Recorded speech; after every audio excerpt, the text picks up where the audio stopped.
am stranded in Ireland.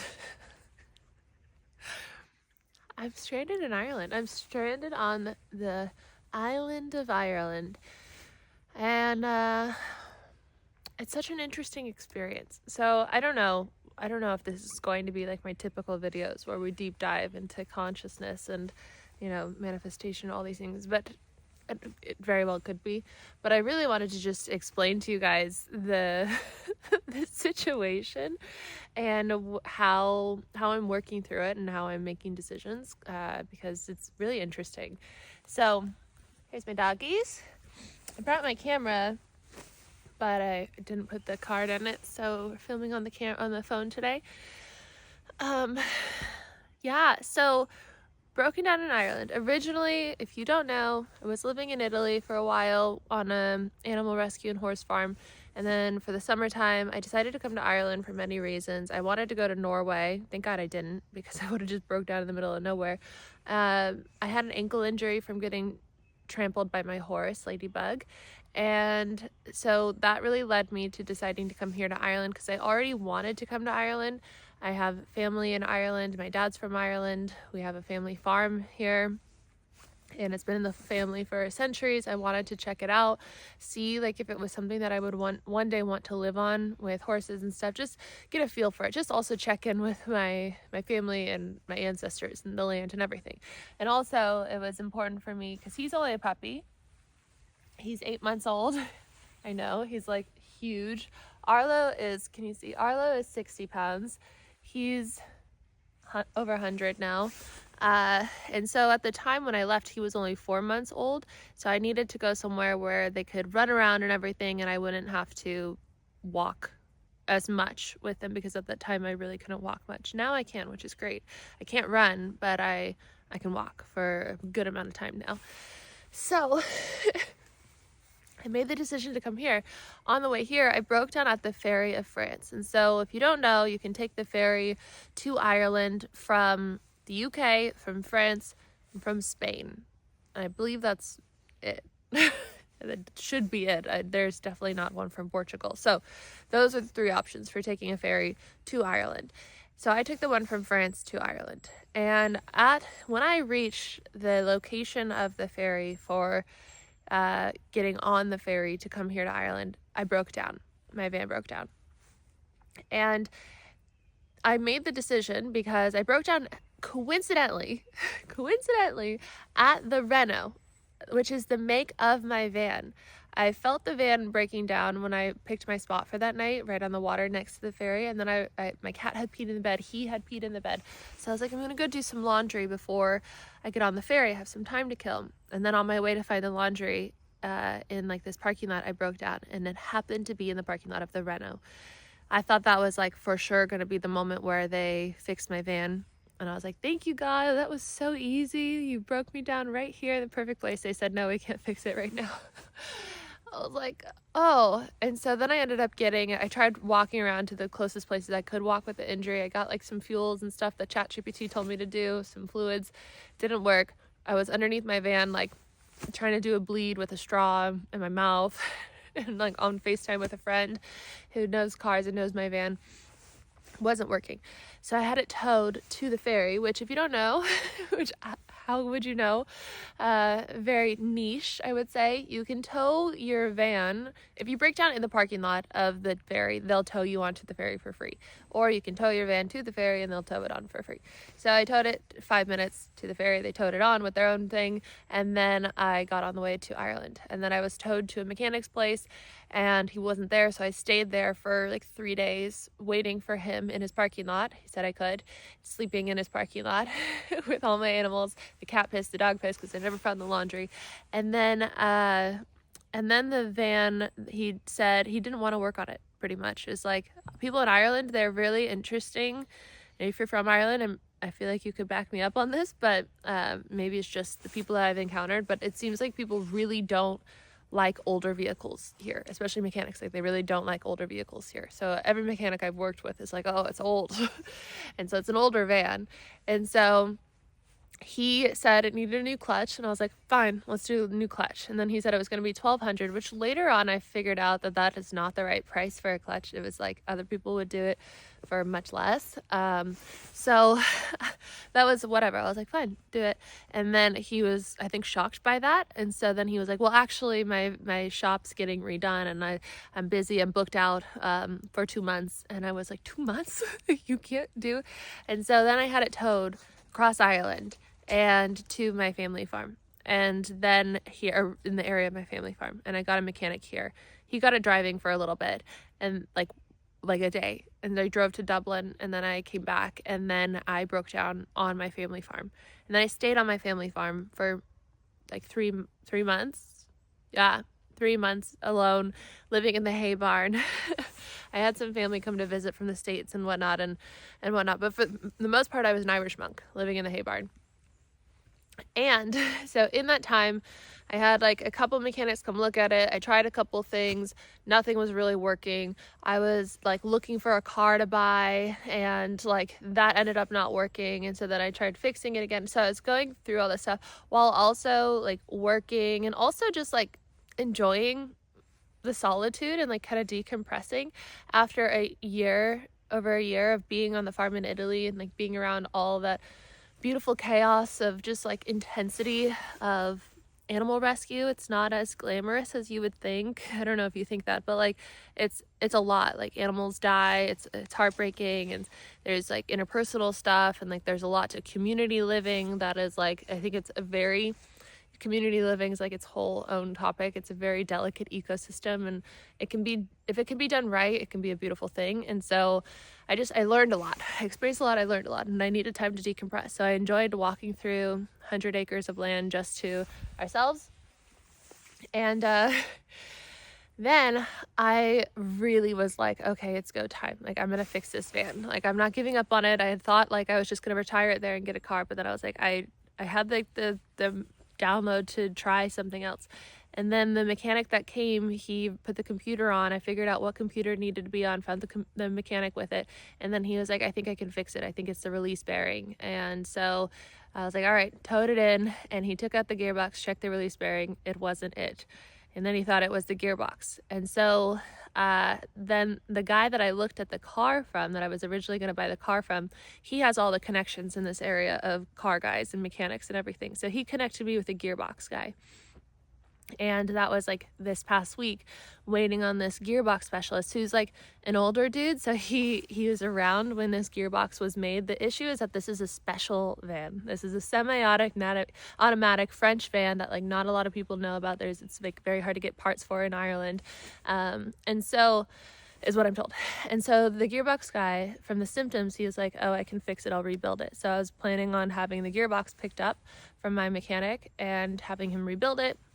Done, off to the next adventure. I'll pause here. In this time, a lot of you guys know the story, but if you're new here, or if you haven't, or if you want to hang out, in this time, the plan was originally go back to Italy, go beyond the farm in Italy. And then I changed my mind, and it was getting colder. I wasn't able to bring the van. And so I was like, okay, I'll bring my glamping tent, because I have a big canvas glamping tent. And so I was living in that in Italy, and I brought it here.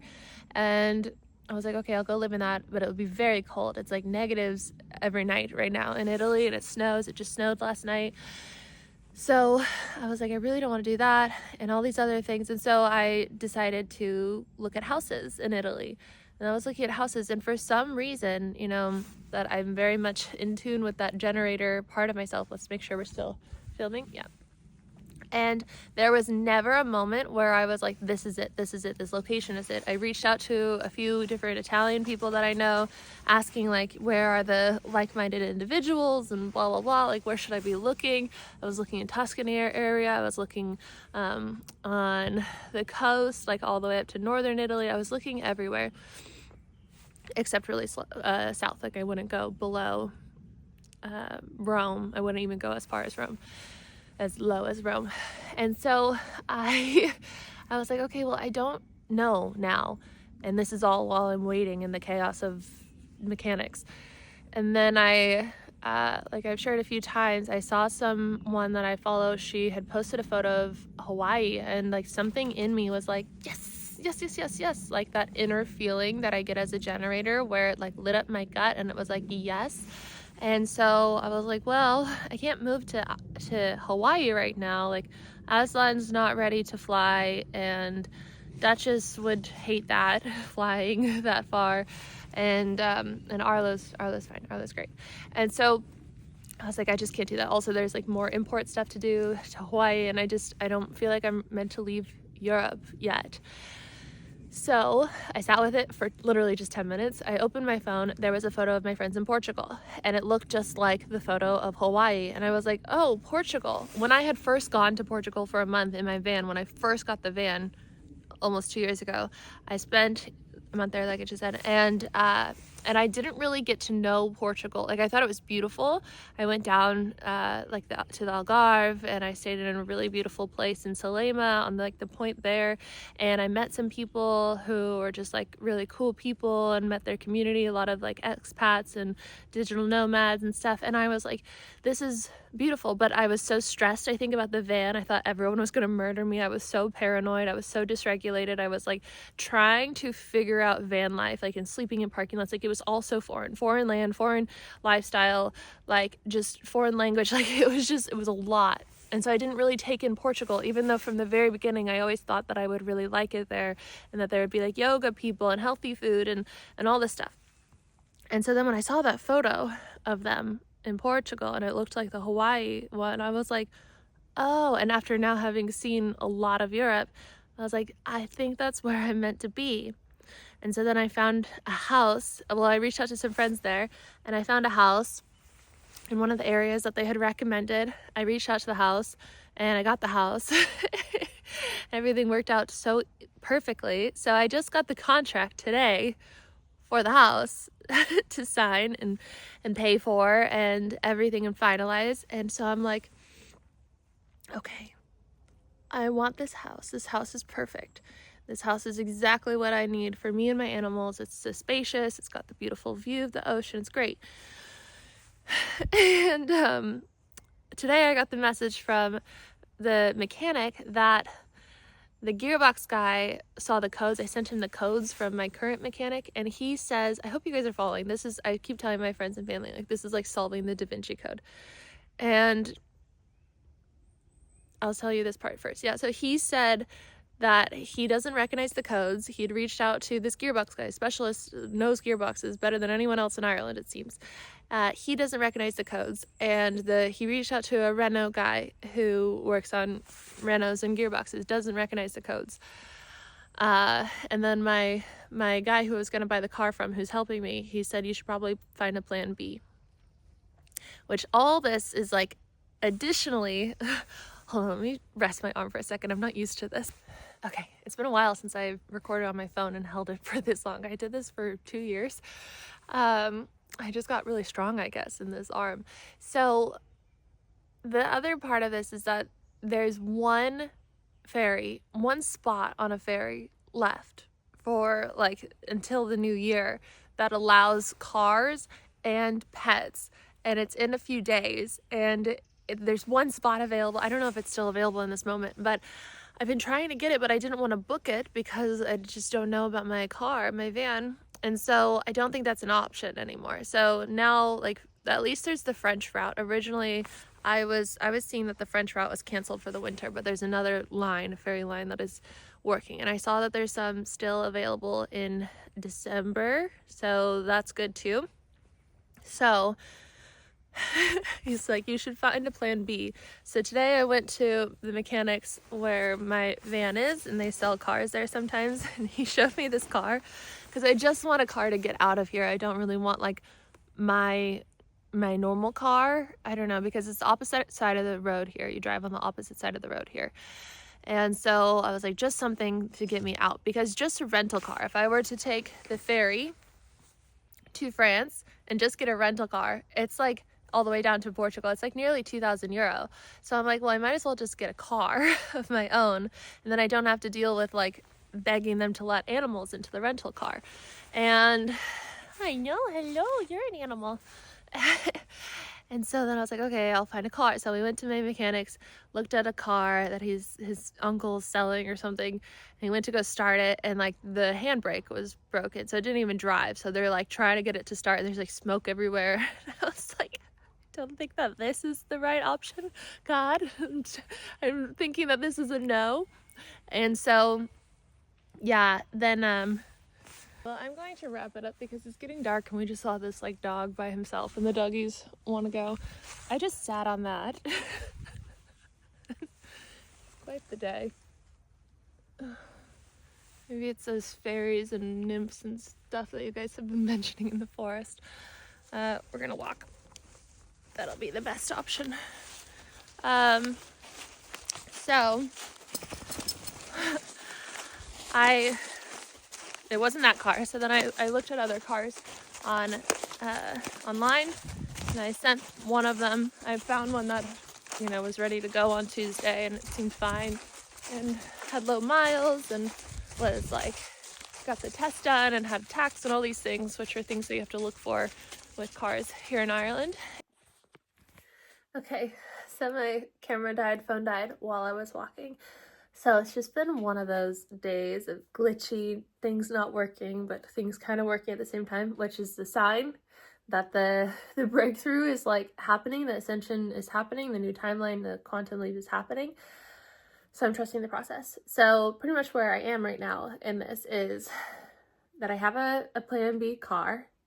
I think that I said that before it got cut off. So the guy who is helping me, who I was originally going to buy a car from, he has a car that is reliable and works, and, you know, he's gonna give it to me for a great price and all this stuff because he just wants to help, which is so nice.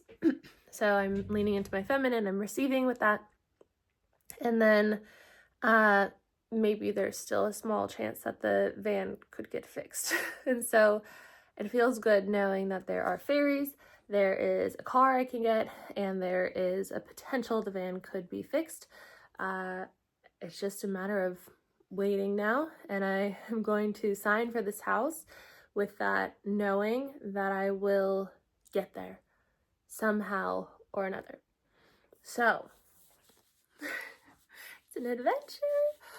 I will let you guys know how it goes, but yeah, I think that the most supportive thing that I've been doing during this whole thing is Dream Life Sleep Hypnosis. So I recommend doing 30 days on, 30 days off, because that's just like, it, I think, is a good balance for the mind. But I wanted to test doing more consistent myself before recommending that.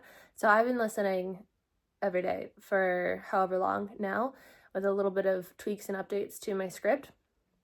And as I'm moving through all these layers of chaos and crumble and void and back and forth and back and forth and back and forth, and the subconscious, you know, coming up with whatever else it has left as patterns, not so much in my perceived reality, but in my dreams, it has been really supportive for me to have this deeper experience of reprogramming and unraveling the subconscious while going through all this. Like, I think like most people here are like, how are you handling this so well?